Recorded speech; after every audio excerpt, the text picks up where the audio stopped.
Hello there, a very good evening to you. We are broadcasting live from our studios here at Platinum Place. This is News Tonight. I'm Natalie Fort.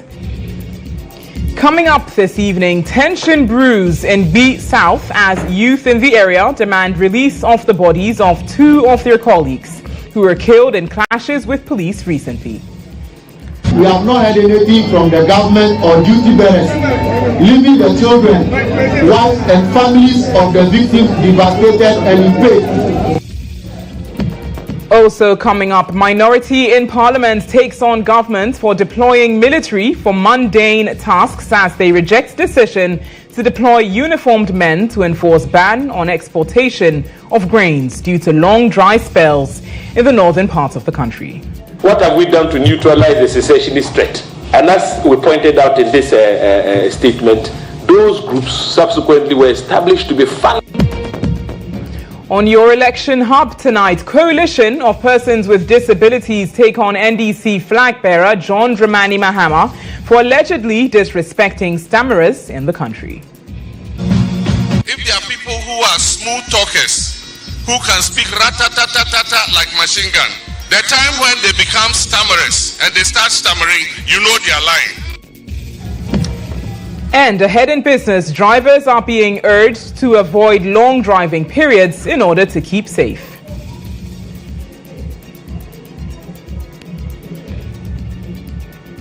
We bring you the details of these stories and much more news here on News Tonight, Tuesday.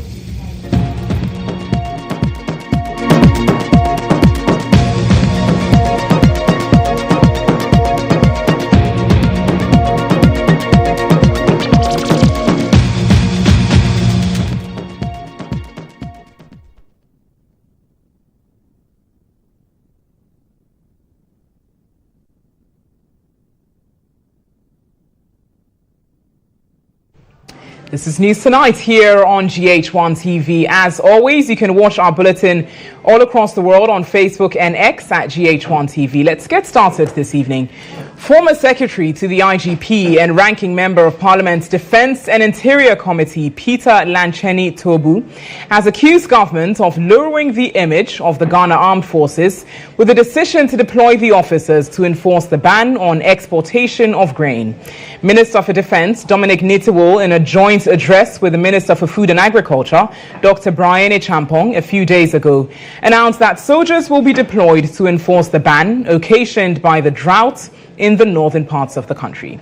However, addressing the media, the Wa West MP says recent reckless deployment of military men for mundane tasks have equally left senior officers in the forces unhappy. The fact that there are no timelines gives us reason to suspect that they only used the crisis related to the drought up north and the potential for us to have some food security challenges to deploy the military to intimidate voters. Otherwise, there should be timelines. And we further backed our assertions with what happened in the run-up to the 2020 elections. I mean, we're all in this country, right? At the time, some of us said, look, the attacks were carefully orchestrated to warrant the massive deployment of troops, in the Volta region and OT regions in the name of what? A secessionist threat. What have we done to neutralize the secessionist threat? And as we pointed out in this statement, those groups subsequently were established to be phantom groups. Well, let's stay on this issue a while longer and engage with the Regional Coordinator of Research and Capacity Building at the West African Network for Peace Building, that's WANEP, Dr. Festus Kofi Orbin. Good evening to you, sir. Thank you for joining us here on News Tonight. It's good to have you. Now, from where you sit, are we somewhat becoming overly reliant on the use of the military for internal issues that the police could well handle and other security agencies will be able to deal with? Are you becoming overly dependent on the military? Good evening, and thank you very much for having me, and good evening to your viewers. Yes, sometimes when you look at how the military have been used when it comes to internal security matters, then one would be tempted that we are becoming overly reliant on the military. And it also raises questions about the appropriate roles of the various institutions that are police and the other agencies in performing their roles effectively, which they've been doing, but they should be able to also trust the police, have confidence in the police and the other agencies to perform the roles that have been mandated by the Constitution. Otherwise, we risk, like I said, normalizing the role of the military and also undermining the role of the police and the other agencies when it comes to internal security matters, although they should be the first point of call when it comes to those matters. And so internally, the police itself has to reform and ensure that they are able to take on some of these tasks. And then also, I think that we should also, as much as possible, also reduce some of the interferences from the political class and national and able to perform their roles creditably. Very well. Thank you so much for your time this evening. Dr. Festus Kofi Orbin, the Regional Coordinator, Research and Capacity Building at GHOne. Now, let's turn to some other stories this evening here on News Tonight. Aggrieved youth of Gbi South in the GHOne municipality of the Volta region are demanding the release of the bodies of 2 persons who were allegedly killed by the police during a clash, sustaining gunshot wounds during the incident. But 1 year on, their bodies are still lying in the morgue. What you see here serves as a stark reminder of the pain and agony inflicted on the residents of Gbi South and Gbi Godenu in the GHOne municipality,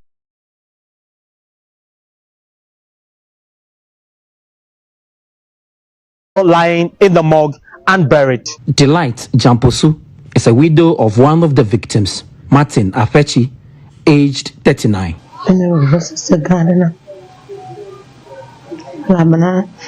It's been very painful because we have a child together.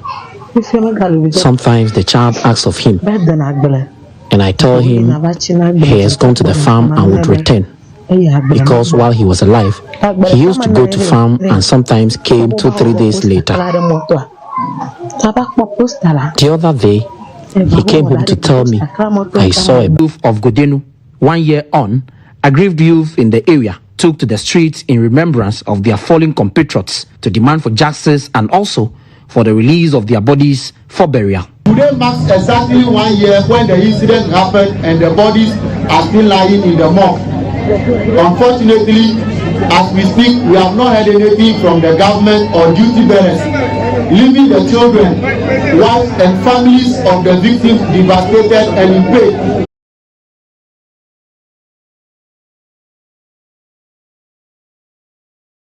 Goods that were stolen should be compensated. They are also asking for a full disclosure of the outcome of the investigation that were commenced immediately after that incident on August 31st, 2023. Reporting here from Gbi South and for GHOne News, Faisal Abdul Idrisi. You're watching News Tonight here on GHOne TV. Imagine having to confront your worst fears every time nature calls. Well, that is the daily ordeal of students at the St. Mary's Seminary. Making the functional toilet facilities even more difficult. An additional facility built years ago remains unused due to these water challenges. So the reason why we don't use the new toilet is because of the water system. We don't have enough water to drink, and this is where we fetch our water from, this pond. And this water we use it to wash, we use it to soak our gari, and we don't have enough water to even bath. So at times when we come, we have to be in a queue. Then we allow one after the other to come and fetch the water. Sometimes you might not even get when the water is finished. So when you go to the toilet, you will not get water to use there to flush the toilet. So that's why we don't normally use that toilet. Students also report that the poor sanitary conditions have exposed them to skin infection. When it comes to sanitation, things are very, very bad. And the toilet behind me, it was built a long time ago, but just because of we are lacking water, so we are not able to use it. So we are still using the old toilet. The place smells bad, and we are exposed to infections such as testis infection.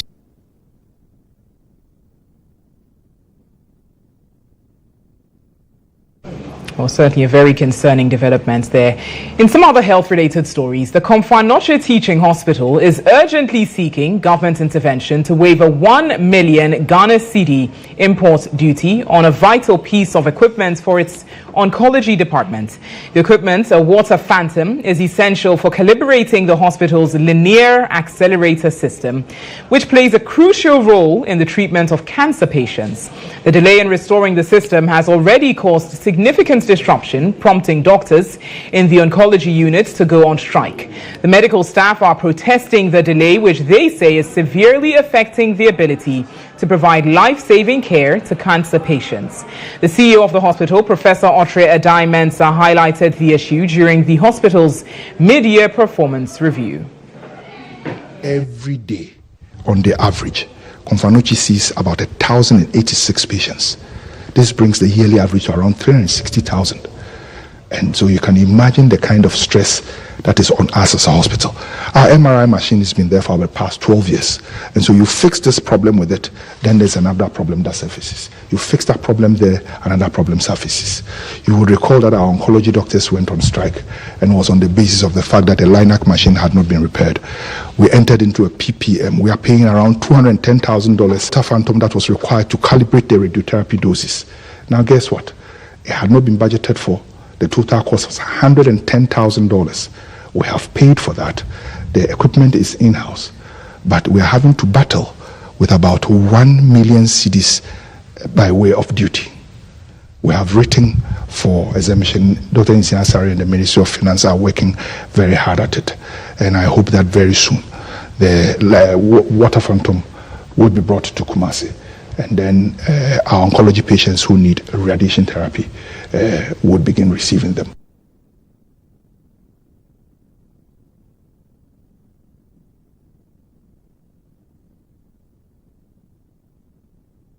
In other news tonight, a set of twins aged 2.5 years old have reportedly drowned in an abandoned illegal mining pit at Trifo Mokwa in the Trifo Atimokwa district of the Central Region. The incident, according to GHOne TV sources, occurred when the mother of the deceased children was asleep due to ill health. After a while of sleeping, the mother of the twins reportedly woke up but could not find her children. She began to search for the children from all corridors of the house, but to no avail, until she extended the search to an uncovered abandoned galamsey pit filled with water at the backyard of the house, where she sadly found her twins dead in the pit.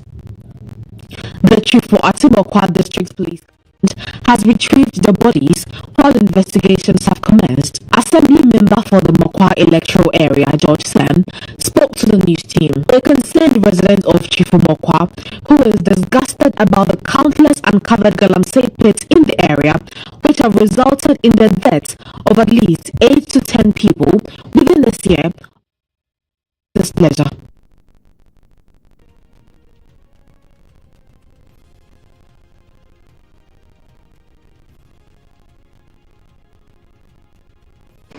You're watching News Tonight here on GHOne TV. Do stay with us. We bring you more news shortly.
You're welcome back to News Tonight here on GHOne TV. And the 2024 general elections is just around the corner.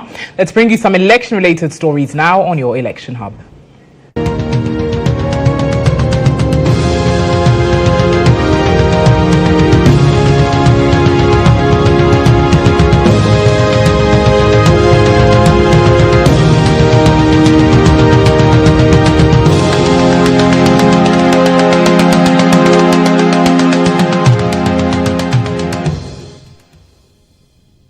Now, it appears the youth wing of the governing NPP has readied itself to repel any verbal attack on the flag bearer of the party, Dr. Mahamudu Bawumia. The youth wing, in a statement defending Ibuakwa Member of Parliament, Atachia, who has come under fire for saying that Dr. Bawumia is not a drunkard, said they are prepared to mirror anything that is thrown at them ahead of the December elections. The statement, signed by the National Youth Organizer Salam Mustafa, follows a purported statement from the General Secretary of the NDC, Fifi Fiavi Kwete, demanding a retraction and apology from Atachia. However, our checks revealed that the said statement is fake. But what really did the Gbi South MP say that has caught social media's attention? Let's take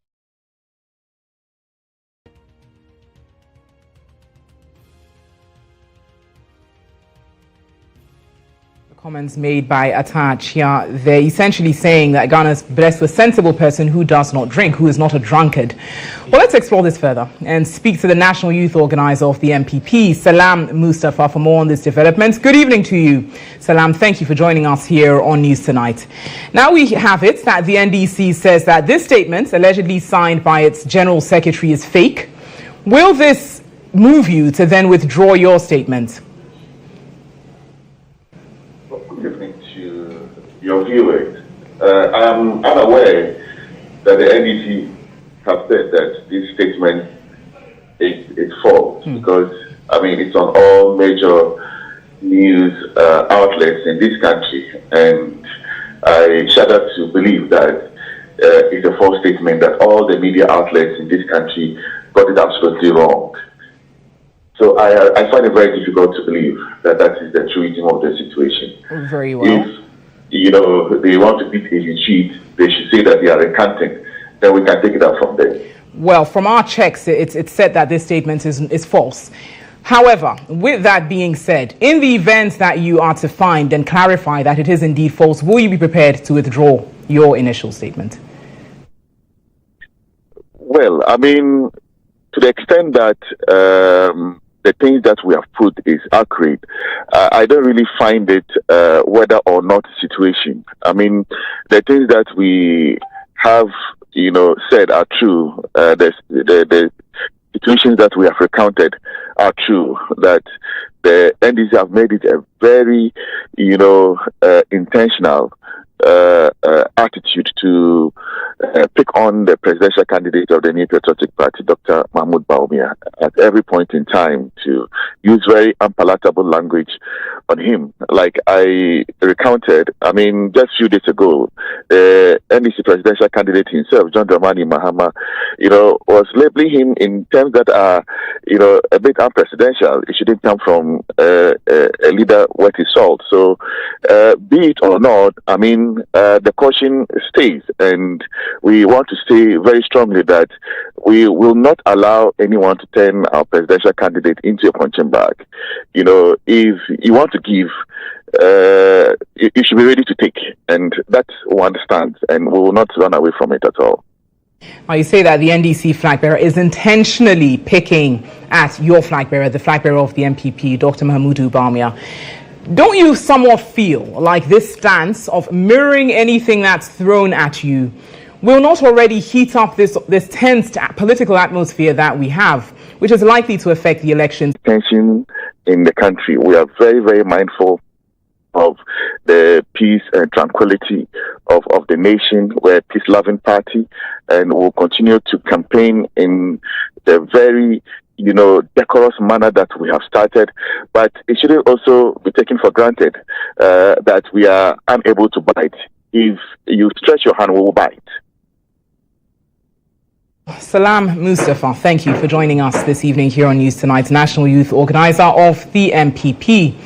Now, meanwhile, NDC flag bearer GHOne Dramani Mahama's attempt to tease his main opponent, Dr. Mahamudu Bawumia, who stuttered in his recently held media encounter, has found himself on the wrong side of a group known as the Coalition of Concerned Persons with Disabilities. The group is unhappy that the former president linked stammering with dishonesty. The group believes it perpetrates stigma against persons who stammer. GHOne Mahama, while addressing party supporters at Kase in the Ada East constituency, teased the NPP flag bearer of stammering when he met the media. According to him, it is a sign that his opponent was lying. Let's take a listen to what the former president said. If there are people who are smooth talkers, who can speak rat-ta-ta-ta-ta like machine gun, the time when they become stammerers and they start stammering, you know they are lying. Somebody who can speak ta-ta-ta-ta-ta like AK-47, suddenly media encounter, I think,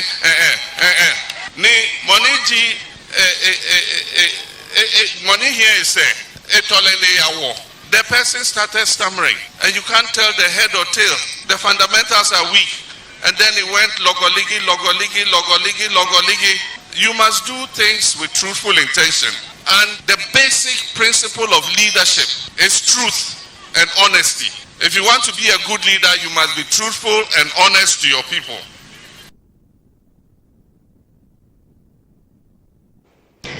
Now, so that you heard what the flag bearer of the NDC said, that GHOne Dramani Mahama, that the coalition is demanding a public apology from the NDC flag bearer, GHOne Dramani Mahama, for these statements that he made. Now, on your screen are a few sections of the statement released by the coalition, and it reads, as you see, that we respectfully call on the former president, GHOne Dramani Mahama, to publicly apologize for his comments and clarify that stammering or any form of speech impairment does not reflect dishonesty or deceit. This apology will go a long way in showing that he respects the dignity of all persons with disability, and he's committed to promoting a more inclusive and understanding society. Now, it also further reads that the former president reportedly remarked that Dr. Bawumia, who typically speaks fluently, because he did highlight that typically the flag bearer of the NPP speaks quite fluently, but then when he engaged the media, he began to stammer when responding to questions posed by the media. Went on to further suggest that such stammering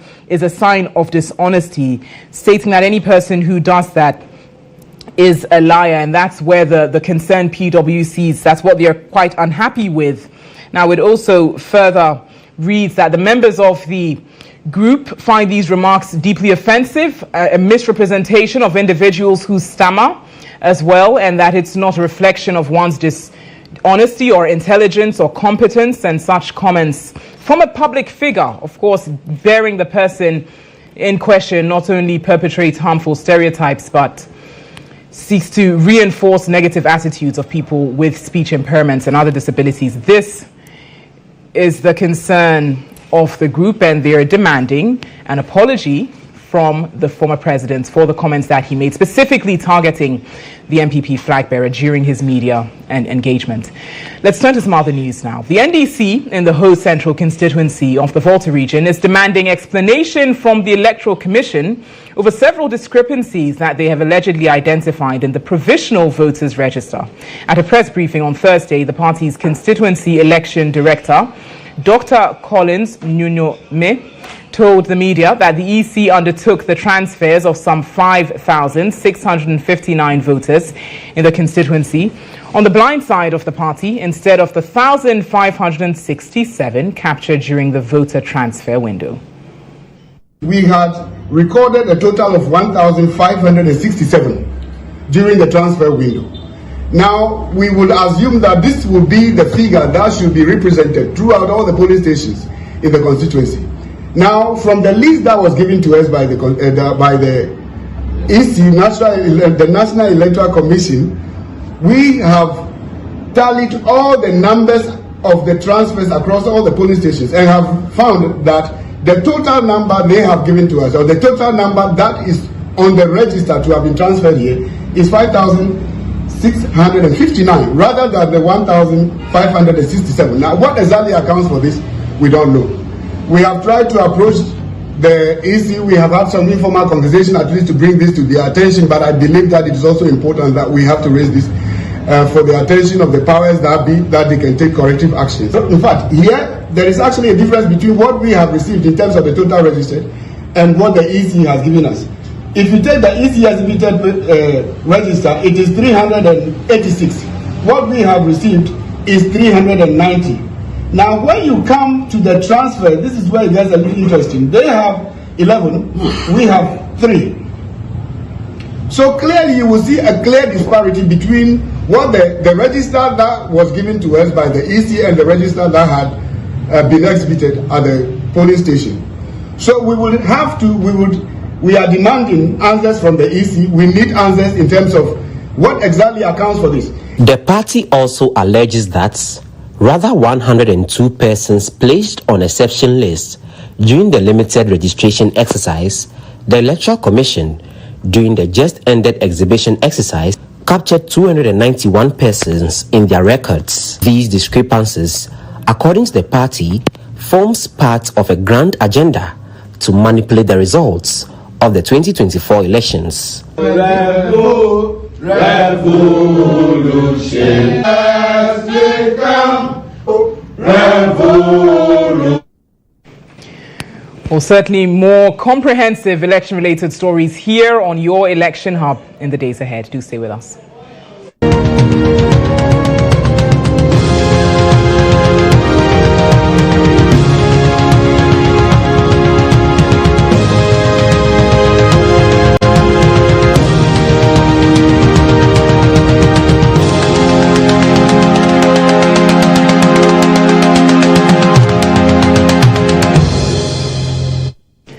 Well, next on News Tonight, we bring you business.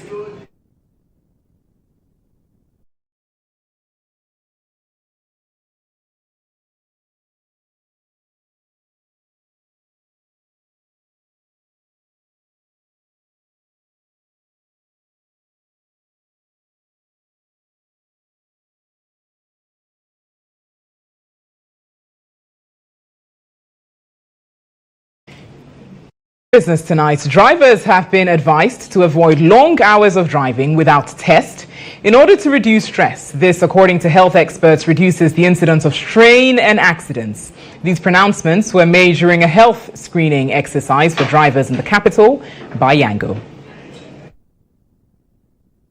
The health screening exercise for the drivers provided an opportunity for the drivers to check their blood pressure, sugar level, body mass index, oral health, and eyesight. Speaking to the news team, health lead of the medical team emphasized on the need for regular voluntary medical checkup by the working class. He cautioned drivers to avoid long hours of driving without rest, adding that the partnership will help the drivers drive safely. As we want to provide holistic health care towards these very crucial members of our society to provide us essential service of transportation.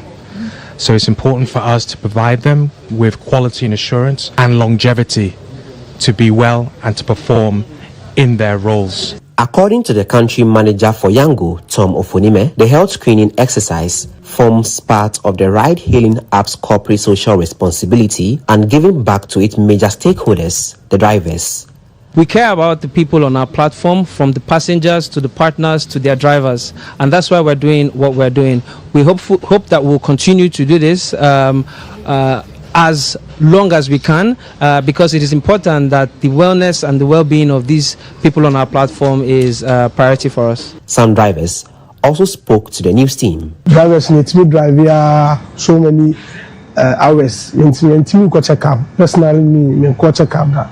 Yes, and then I am going to see I'm feeling so happy because I'm about checking BB along the health and I'm free to drive over for the now your time and testing to me say yes our program Beaver any young carbon I be yes Jumedi we na yam de pa ye ba so bibia koye eco test dental bibia. In other business news, the Open Forum on Agricultural Biotechnology, OFAB, has announced the opening of entries for its Ghana Media Awards aimed to reward journalists for their contributions to the growth of agricultural biotechnology in the country. The award is in the 3 categories for journalists reporting on agricultural biotechnology for publications done from June 2023 to August 2023 in television, radio and print. During the 7th launch of the OFAB Ghana Media Awards, National Coordinator Dr. Richard Ampedu Ameyao emphasized that this year's awards aims to promote excellence in science journalism and recognize the crucial role journalists play in advancing sustainable agricultural technologies, particularly agricultural biotechnology. Journalists who have been reporting on agricultural biotechnology in the country. Then articles submitted for consideration June 2023 to 30th August 2024. If it has no impact on the society, calling it innovation becomes a bit of a challenge. Dr. Ampedu Ameyao highlighted that each category will produce a winner and a runner-up. The category winners will then be eligible to participate in the OFAB Africa Media Awards, scheduled to be held at the end of the year in a country yet to be announced. Of the stories submitted, maximum 3 for each category. We are looking at you writing about 150 words. Another 150 words professional biography. A brief of 200 words explaining the motivation for each story submitted. In terms of eligibility, OFAB Ghana stated that Ghanaian journalists who have been reporting on agricultural biotechnology are encouraged to submit their work for. We've got more business news on starfm.com.gh. Sports news is next. Do stay.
Welcome on to sports, and we begin from some stories from SWAG, who have unveiled a new office here in Accra in a ceremony held at the Accra Sports Stadium this afternoon. The new office, which will serve as the new secretariat for the association, is fixed at the Accra Sports and replaces the old secretariat, which was located at Dansoman here in Accra. Now, head of SWAG, Kobna Yabua, in a speech, said the location dedicated the occasion to the memory of his first president of SWAG, Joe Latte, and pointed out the importance the office will play in the work of the association. History of the Sports Writers Association of Ghana, and we gather to officially open our new secretariat, a symbol of our growth, dedication, and commitment to promoting sports journalism in Ghana. This is a continuation of the vision, work, and legacy bequeathed to us by our founding fathers and managed by our past leadership, whom some are here. And this new office represents a major step in our journey to create a conducive environment for sports writers to thrive. Our new secretariat is more than just a physical space. It is a hub for innovation, creativity, and excellence in sports journalism. It is a place where we can share ideas, learn from each other, push the boundaries. Let's go on to the Paralympic Games being held in Paris. Ghanaian athlete Zainabu Issa has advanced to the final of the women's discus throw at the ongoing Paralympic Games being held in France, following a wonderful performance in the qualifying round on Friday afternoon at the Stade de France in Saint Denis. Issa, competing against athletes from Brazil, Russia, Cameroon, and Czech, needed to place in the top 4 to secure her place in the final. After challenging start with a throw of 19.30 meters, the 44-year-old Ghanaian delivered a remarkable second at 24.39. This therefore placed her third in the rankings, just behind Russia's Ekaterina and Brazil's Juliana Cristina da Silva, who led the round with a throw of 24.75 meters in the event. She'll compete in the finals tomorrow at 8 a.m. at the Stade de France, aiming to bring home a medal for Ghana at the ongoing games in Paris.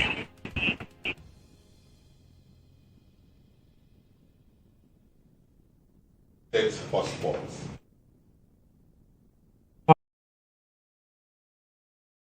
Good having you in studio, and that is how we draw the curtains on News Tonight this evening. Thank you so much for making the time. The bulletin was produced by Musa Lanza, directed by Benini, and I'm Natalie Fort. Have a wonderful evening.